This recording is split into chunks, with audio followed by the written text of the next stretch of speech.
Okay, so I'm gonna try to get as much information in this video as possible. This what you're looking at right here.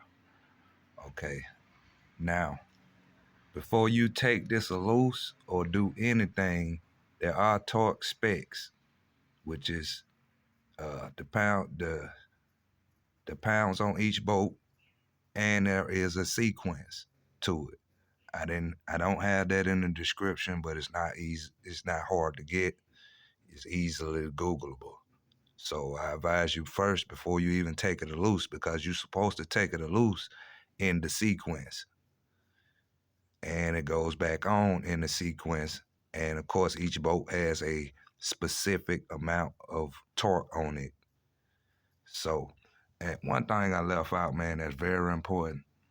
This EGR valve right here, that's what that's pipe going to in the back of your intake. This little seal goes on it. It's very important.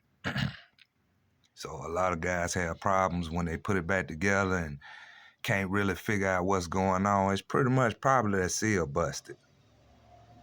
You know, you can easily bust it putting it back on, so be mindful of that.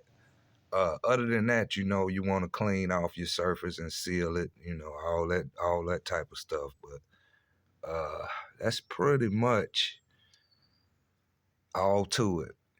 You know, just before you even, and when you get to this point, stop and get all your torque specs, and then go ahead and go forward from there, because there's a certain degrees that this engine has to be rotated to going back on, even that. So go ahead and get your torque specs after you get to this point, or before, or however you want to do it, but have those. That's very important, because you wouldn't want to waste all this time and work and to put something in wrong.